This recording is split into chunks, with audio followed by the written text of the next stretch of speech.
길에 나가보면 학교에 등교하는 아이들의 모습을 볼 수 있습니다. 그 아이들이 횡단보도를 잘 건널 수 있도록 돕는 녹색 옷을 입은 어머니들이 있습니다. 한 어머니가 아이들이 등교하는 모습을 지켜보고 있다가 아이들이 위험하지 않게 잘 등교할 수 있도록 이제 자원봉사를 하는데 차들이 말을 잘 듣지 않는 겁니다.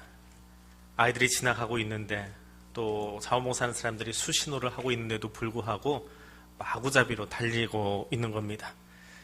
위험한 일들을 한두 번 경험한 것이 아닙니다. 그래서 이 어머니가 안 되겠다 싶어가지고 경찰서 서장을 찾아갔습니다. 학교 앞 어린이 보호구역의 차량 속도가 얼마인지 아십니까? 30km지요.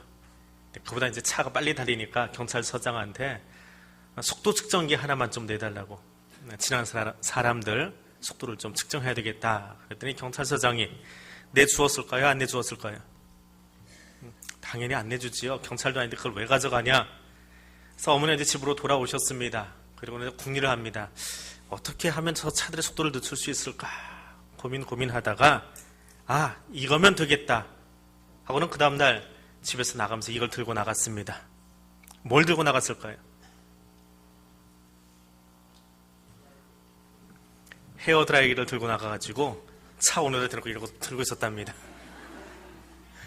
차들이 다 놀래가지고 멈추더랍니다. 예. 자, 오늘은 삼위일체 주일입니다. 교회력은 성경에 나오는 예수님의 생애를 중심으로 교회력이 구성되어 있습니다. 교회력의 시작은 성탄절입니다. 그래서 성탄절 직전 네 번째 주일, 대림절부터 시작해서 새해가 시작됩니다. 우리 교회는 이 교회력에 대충 맞춰서 회계연도도 돌아가고 또 일반 재직부도 돌아갑니다. 10월, 11월 달부터 돌아가는데 대림절 첫째 주, 둘째 주, 셋째 주, 넷째 주, 성탄절도 한 첫 번째, 두 번째, 세 번째 주일, 주현절, 그리고 예수님이 공생애를 시작하신 날, 또 사순절, 또 부활절, 그리고 예수 승천주일, 성령 강림주일, 이렇게 11월 달부터 대충 한 5월 말쯤까지가 집중적으로 예수님 생애를 놓고 절기가 구성이 되어 있습니다.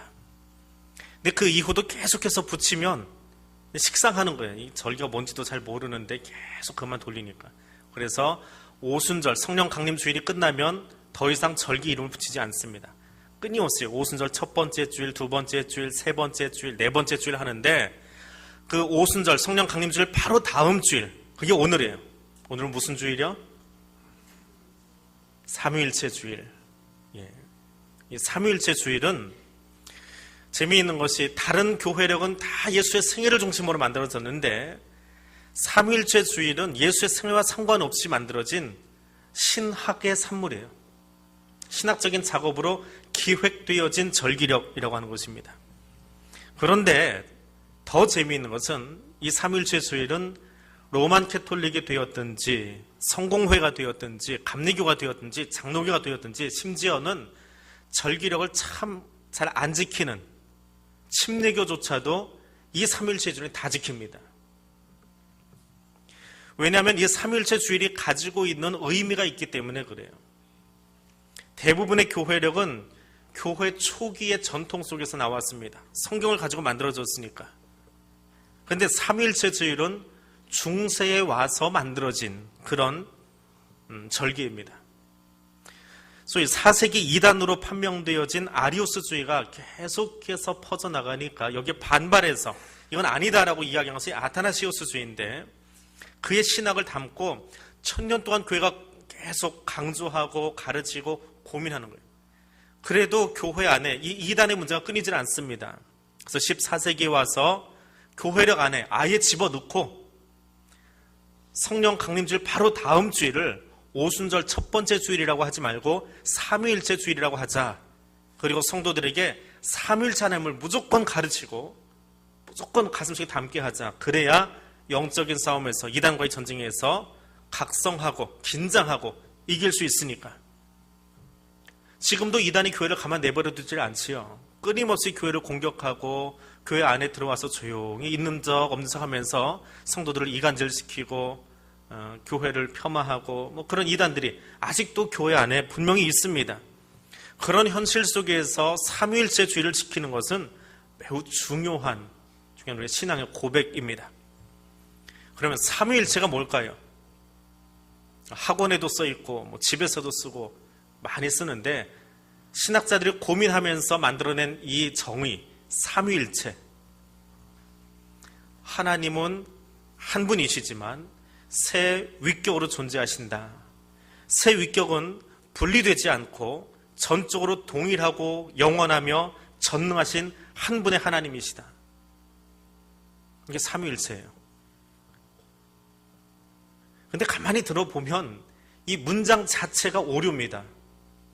어떻게 완전히 독립된 것이 완전히 하나가 될 수 있습니까? 그래서 교회는 이 삼위일체 정의를 신비라고 불러요. 신비하다. 그리고 신학자들은 어째서 이 말도 되지 않는 이야기를 믿으라고 할까요? 대답은 간단합니다. 하나님이 인간이 되셨고 그 하나님이, 인간이 되신 하나님이 나를 위해서 죽으셨다라고 하는 것 자체가 말이 안 돼요. 부활하신 것도 우리 이성으로는 말이 안 되는 거예요. 그런데 그 말이 안 되는 이야기, 우리 이성으로는 표현할 수 없는 그 신비로운 이야기를 통해서 저와 여러분이 구원을 받은 거예요. 그것이 삼위일체입니다. 그럼 삼위일체가 대체 뭐냐? 오늘은 그 말씀 함께 나누러 갑니다. 첫 번째로 하나님 사랑으로 창조하셨다라고 하는 거예요. 삼위일체 하나님을 설명하는 말 중에 하나가 성부는 하나님이시다. 성부 하나님은 하나님이시다. 성부 하나님은 성자도 아니고 성령도 아니십니다. 성부는 하나님이십니다. 성부 하나님은 천지 만물의 창조주이십니다. 근데 성부 하나님은 천지를 어떻게 창조하셨습니까? 우리는 창세기 1장 1절로 그것을 고백합니다. 태초에 하나님께서 말씀으로 세상을 창조하셨다. 그럼 말씀으로 하나님이 천지를 창조하신 것과 나와는 무슨 상관이 있냐라고 하는 거예요. 아무개야, 너는 2016년에 대한교회에서 섬겨라 하고 하나님 명령하셨습니까? 그렇게 다 갖다 붙이면서 그걸 하나님의 뜻이라고 이야기하지 마십시오. 그건 아닙니다. 그럼 내 존재 의미는 뭘까요? 창조주와 나와의 관계는 어떤 것일까요? 하나님께서 빛을 만드셨습니다. 빛이 생겨나고 하나님이 그것을 보시더니 내가 보기에 좋다라고 표현하십니다. 땅이 풀과 채소와 열매 맺는 과실들을 냅니다. 하나님이 그것을 보시면서 내가 보기에 좋다라고 표현하셨습니다. 매일매일 하나님의 창조 의지대로 하나님의 마음을 맞게 창조의 질서대로 세상이 만들어지는 것을 보면서 하나님 가슴이 뛰시는 거예요. 그리고 그 창조의 질서대로 온 우주가 움직이는 걸 보면서 좋다, 참 좋다, 선하다 말씀하십니다.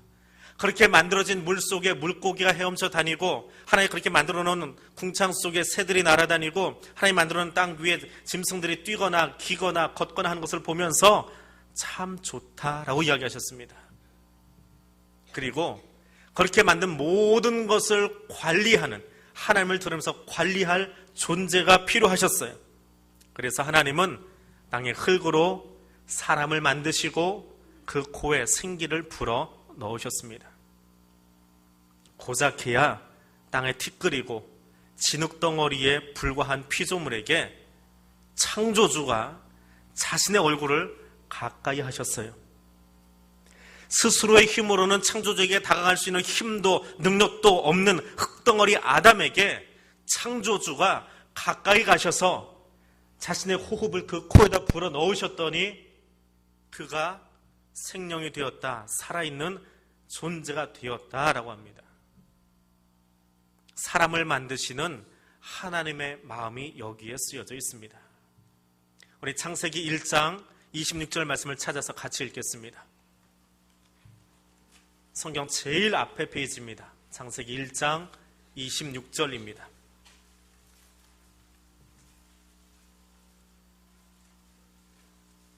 함께 읽습니다. 하나님이 이르시되 우리의 형상을 따라 우리의 모양대로 우리가 사람을 만들고 그들로 바다의 물고기와 하늘의 새와 가축과 온 땅과 땅에 기는 모든 것을 다스리게 하자 하시고. 아멘. 사람은 창조주에게서 떨어져 나온 돌멩이 같은 존재가 아닙니다. 영원 불멸하신 하나님은 하나님께서 만드신 시간과 공간, 세상 속에 자신을, 하나님을 드러내어줄 존재로 사람을 선택하신 거예요.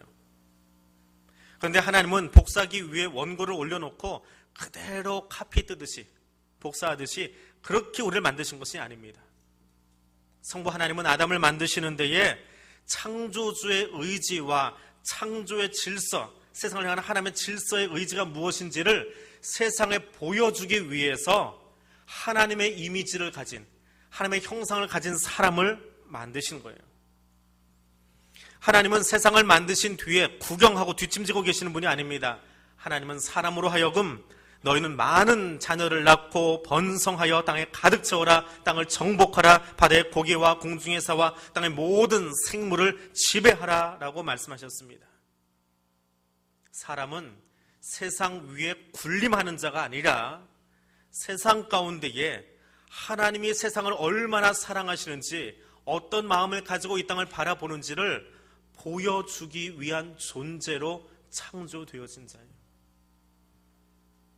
그러니까 하나님의 마음을 안다면 우리는 세상에 그분의 마음을 표현해주고 나타내주고 그 하나님의 창조 질서에 맞게 세상을 끌고 나가는 것이, 그 안에서 살아가는 것이 그리스도인의 모습이다라고 하는 것입니다. 두 번째로 하나님의 사랑으로 대속의 십자가를 지셨다라고 하는 사실입니다. 성자 하나님은, 예수 그리스도는 하나님이십니다. 그러나 성자는 성부도 성령도 아닙니다. 성자 예수 그리스도는 분명히 다른 위격의 하나님이십니다. 예수님께서 요단강에서 세례를 받으실 때에 성령이 비둘기 모양으로 그 위에 임하셨고, 성부 하나님은 하늘에서 음성을 들려주시면서 이는 내 사랑하는 아들이요 내 기뻐하는 자라 말씀하셨습니다. 사도 요한은 복음서에서 예수 그리스도의 은혜를 이렇게 묘사하고 있습니다. 세상이 창조되던 그 아침에 말씀이 있었습니다. 그 말씀은 하나님과 함께 있었고 하나님도 그 말씀과 함께 있었습니다. 그 말씀이 하나님이셨고 그 말씀은 태초부터 하나님을 위해 준비되었습니다. 모든 것이 그분을 통하여 창조되었습니다. 그분 없이 창조된 것은 하나도 없습니다. 천지 만물의 창조주이신 성자 하나님이 사람이 되어서 세상에 오셨습니다. 왜 오셨습니까? 구경하려고요? 우리가 잘 차려놓은 밥상 얻어 드시려고요? 아니요. 세상의 죄를 담당하시려고 오셨습니다. 어떤 사람은 선악을 알게 하는 나무 열매는 내가 따먹지도 않았는데 왜 내가 죄인이고 하나님의 심판을 받아서 지옥에 가야 되느냐 따져 묻습니다. 선악과가 무엇입니까? 그것을 알려면 에덴 동산을 상상해 보면 돼요. 아담과 하와의 모습을 그려보면 됩니다. 아담과 하와는 매일 아침 성부 하나님께서 만드신 동산을 거닙니다. 거기는 여러 종류의 피조물들이 하나님의 창조 질서대로 움직이고 있습니다. 그리고 아담과 하와는 매일 아니면 며칠에 한 번 정도는 동산 중앙에 있는 선악과를 보았습니다. 무엇을 본다라고 하는 것은 묵상하는 거예요. 생각하는 거예요. 이 사람이 오늘 여기 왜 앉아있지? 지금 저 어깨 들고 좀 뭐 하는 거지? 계속 쳐다보고 있어요. 생각하는 거예요. 이 사람에 대해서 묵상하는 거예요. 마찬가지예요. 선악과를 볼 때마다 저 나무가 왜 저기 있지? 하나님이 저것을 왜 만들어 놓으셨지? 맞아. 저것을 따먹지 않으면 하나님이 살게 해주신대. 하나님이 우리로 하여금 죽지 않고 살게 하시려고 은혜를 표현하는 방편으로 여기에 나무를 세워 놓으셨어. 그래서 그 나무를 바라볼 때마다 하나님의 은혜를 묵상하고 생각하는 거예요. 그래서 선악과는 하나님의 은혜의 상징이에요. 그런데 어느 날부턴가 아담과 하와는 은혜의 나무인 선악과가 아니라 자기 자신을 묵상하기 시작합니다. 자기를 생각해요. 은혜를 생각하지 않습니다. 나에 대해서 골똘히 생각해요. 하나님에 대해서 생각하고 있다가 갑자기 자기애로 화살에 꽂혔어요. 그리고 그리스 신화에 나오는 나르시스처럼 연못에 비친 자기 모습이 너무 예뻐가지고 거기 푹 빠져있다가 죽어버린 신화 속의 인물이 있지요. 아담과 하와는 자기 사랑하기 시작하는 거예요. 그리고 이 안에서 꿈틀꿈틀 뭔가 올라와요. 나도 다 할 수 있는데, 난 모든 것을 다 할 수 있는데, 내가 이 땅을 관리하는 사람인데, 내가 하나님이 되면 좋겠는데, 이 욕망을 묵상하는 거예요. 그리고 이 욕망에 사로잡히는 거예요. 선악과를 먹으면, 혹은 누가 그게 귤이라고 하는데 귤을 먹으면, 사과처럼 생겼는데 사과 먹으면 눈이 밝아집니까? 아닙니다. 선악과는 우리에게 은혜를 베풀어 주시는 하나님의 은혜의 상징, 그런 나무예요. 선악과를 바라보면서 은혜를 묵상하고 하나님을 묵상하고 하나님이 나와 함께 하심을 내게 생명 주시려 함을 보아야 되는데, 하나님을 바라보지 못하고 하나님의 은혜를 바라보지 못하고 누구를 보았어요? 나를 보고. 누구를 사랑해요? 하나님 사랑하지 않고 나를 사랑해요. 하나님의 창조 질서를 바라보지 않고 내 욕심에 도취되어서 욕심대로 행합니다. 하나님이 일러주신 이야기를 잊어버립니다. 이것을 한 글자로 이야기하면 뭐예요? 죄예요. 그것이 죄예요. 하나님이 만드신 모든 것은 다 아름답다라고 하셨습니다. 보기에 좋다라고 하셨습니다.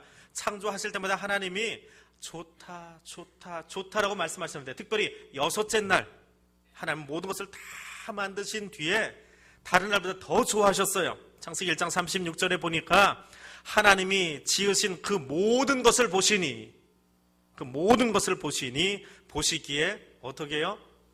심히 좋았다. 어떻게 좋아요? 심히 좋았대요. 다른 날은 좋았는데 이날은 어떻게 해요? 심히 좋았어요. 뭘 보고 좋아하셨어요? 뭘 보고요? 지으신 모든 것을 보고. 선악과 빼고 이렇게 안 하셨어요. 어떻게 해요? 하나님 만드신 모든 것을 보고 어떻게 좋아하셨다고요? 심히 좋아하셨어요. 그게 창조의 마지막 결론이에요. 다 아름답게 만드셨어요. 하나님 선하게 만드셨어요. 그런데 죄는 무엇입니까? 그렇게 아름답게 만들어진 그것을 바라보면서 야, 하나님이 하셨구나, 하나님을 묵상해야 되는데, 보아야 될 것은 보지 못하고 보지 말아야 될 것만 보는 거예요. 자기 의지가 왜곡되어서. 누구 문제예요? 그러면 내 문제예요. 자기 자신을 사랑하는 마음이 너무 커져서 하나님을 사랑하지 않아요. 그런데 성자 예수 그리스도는 누구를 위해서 이 땅에 오셨습니까? 누구를 위해서요? 나를 위해서 오셨는데 내가 누구예요? 죄인이에요. 그 죄인이 뭐가 죄라고요? 하나님 생각하지 않고 누굴 생각해요? 하나님보다 자기를 더 생각하는 죄인. 그 사람을 위해서 누가 오셨어요? 예수님. 성자 하나님이 하나님 쳐다보지 않고 자기만 쳐다보고 자기 사랑하는 그 죄인들을 향해서 찾아오셨어요. 왜? 스스로는 자기 죄의 문제를 해결할 수가 없거든요. 나 사랑하는 게 당연하니까 그 죄의 문제를 다 짊어지고 십자가를 지셨어요. 나를 살리려고, 우리에게 영원한 생명을 선물로 주시려고 오셨습니다. 성자 하나님은 죄인인 나를 찾아오셨어요. 그것이 은혜입니다. 그리고 단번에 십자가의 은혜로 우리의 모든 죄를 씻어 주셨습니다. 하나님은 사랑하기 때문에 십자가를 지신 거예요. 세 번째로, 하나님 사랑으로 사귐이 있게 하십니다.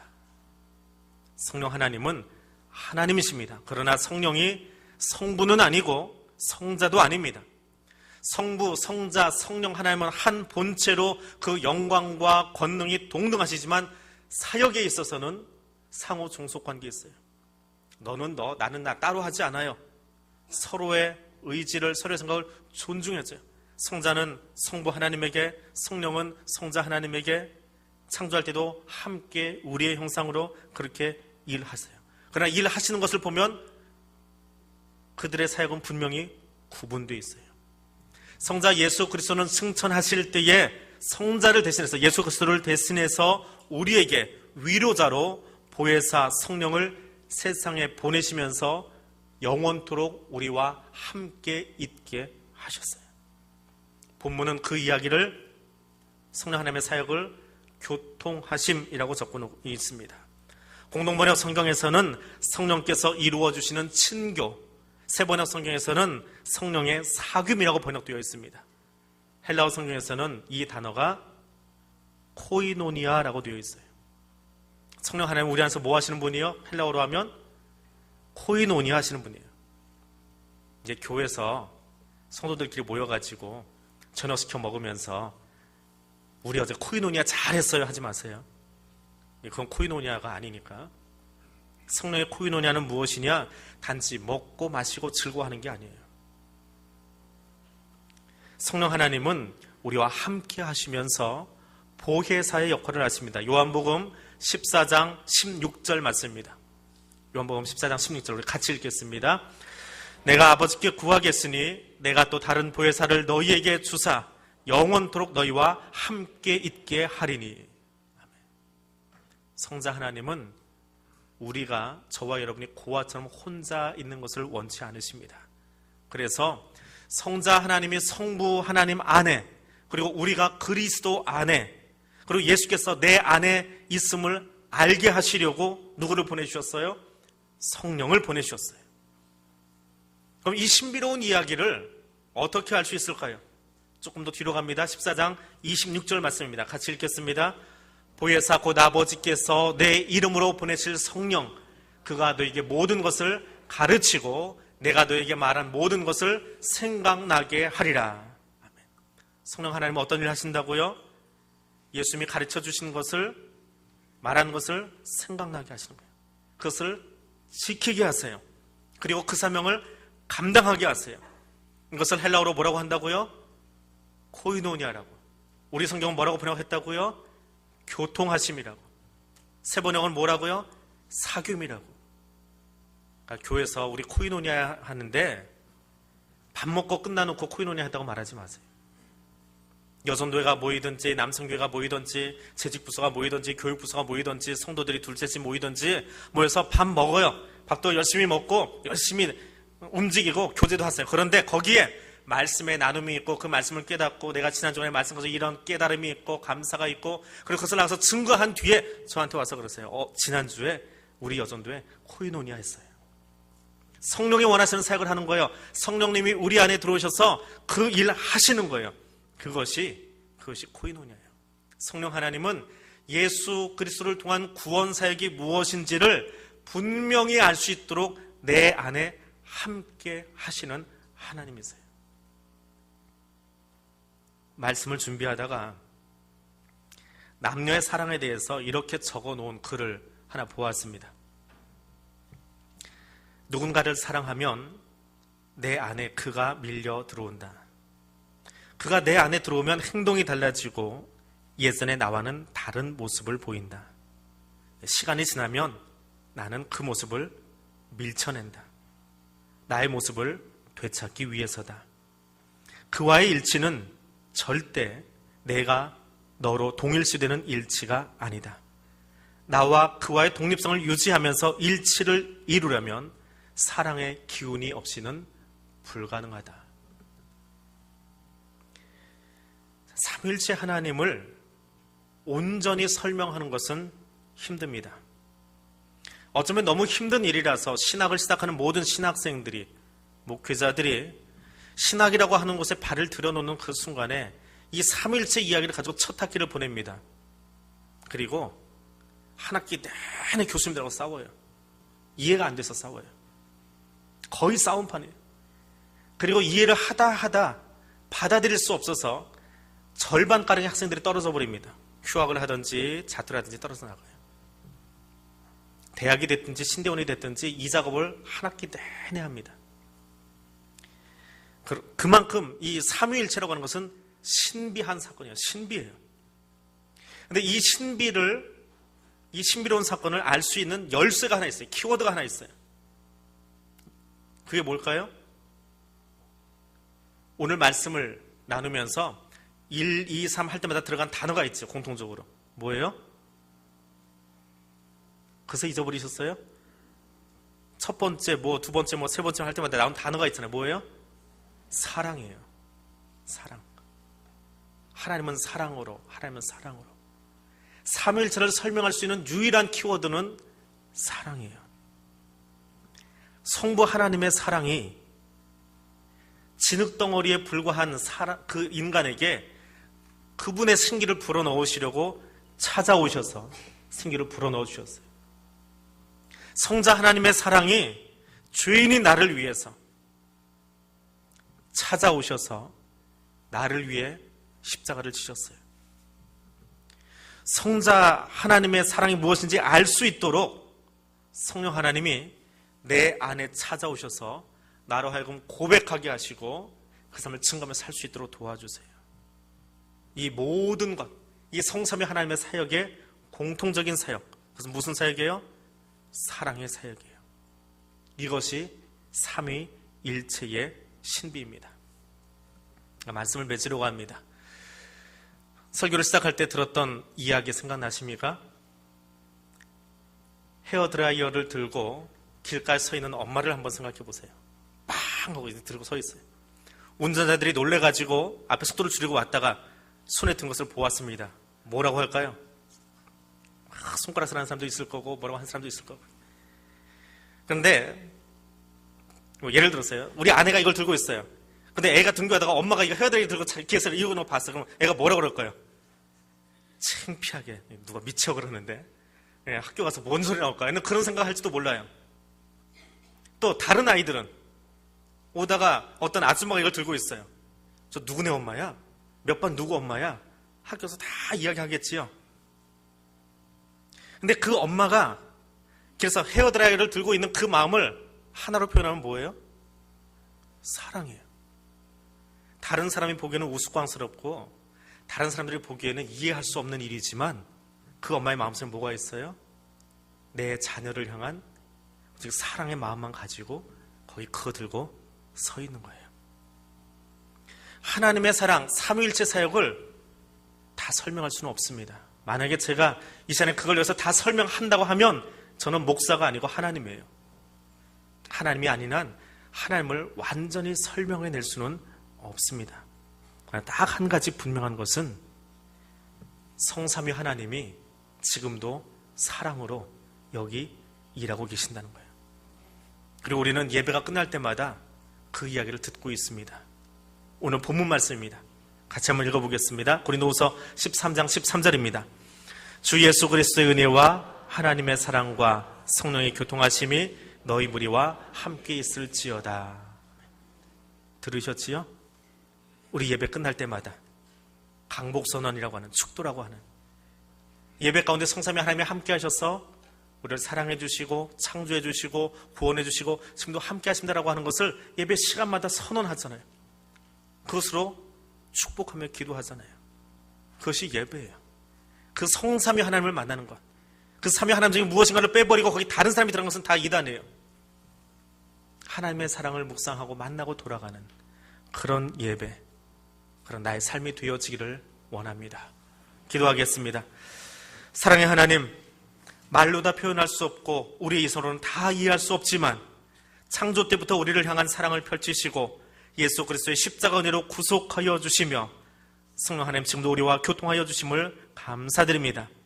삼위일체 하나님의 사랑의 신비를 깨달아 알도록 도우시고 그 사랑을 증거하며 살도록 교회를 지키시며 성도들을 견인하여 주옵소서. 예수님 이름으로 기도드립니다. 아멘.